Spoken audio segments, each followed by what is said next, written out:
I'd like to see them bring their own devices and let us get ready for that.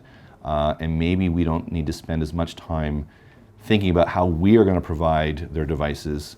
Maybe we need to think into the future, what are we going to do when they bring their own devices? And maybe we need to invest our time and energy thinking about the very near future and what that will look like when they bring their own devices. How the technology is implemented is critical to be able to get the return. I mean, you hear stories of notebook computers that were purchased and essentially sit in the back of the classroom or in a closet and are only pulled out, for an hour every week. And that is not the winning formula. The winning formula is making sure, first of all, the teachers are prepared, that they know how to use the technology and they know how to incorporate it. That they have access to the content that really is going to fit within their lesson plans, and that it's rich digital content rather than flat content that really doesn't engage the student. But where we see it implemented well, the results are incredible and the return on investment is beyond question. I think the one-to-one tablet onslaught that's happening right now is great. I think that very soon students will have their own tablets and their own pieces of equipment, and that schools will no longer need to go through the thought process of how are we going to supply these units to individuals. They're just going to come with them.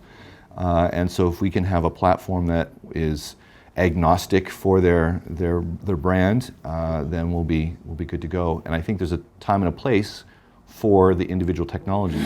With regards to the actual students having access to technology, my concern is, not all our students can afford it. So what about the students who can't? Right. So as a result, to ensure that block isn't there, when I'm looking at buying individual devices and ensuring that students are purchasing their devices, where I know that a student can't afford it, the school is putting measures in place to ensure that we've got a bank of Macs, we've got a bank of iPads, we've got a bank of whatever it is, so we can actually physically lend them to the students if we know that they can't afford them. One of the issues that we're going to have to face with BYOD is those students who can afford to bring their own devices and those who aren't able to. And so we need to try and figure out a way to deal with that gap. And so in the short term, in our school, that would be a few individuals only. We would be looking probably at around 60 to 75% of our students are going to come to class right now with their own smart technology, a smartphone of some kind. So we're looking at somewhere between 25 to 40% as we speak now. In 2 or 3 years, as prices go, that adoption will be significantly higher. So if we're thinking about 3 years down the road, we're probably looking at 10% of the population maybe. So our students are allowed on YouTube because we use it for educational purposes anyway. But we've got a number of filterings in place. So our year 7's filtering is different to our year 8's filtering, different to year 12's filtering. So at year 7 and 8 it's very, very tight. At year 9, 10 and 11 it's a little bit more flexible, and at year 11 they're open to a lot more. It's about educating them.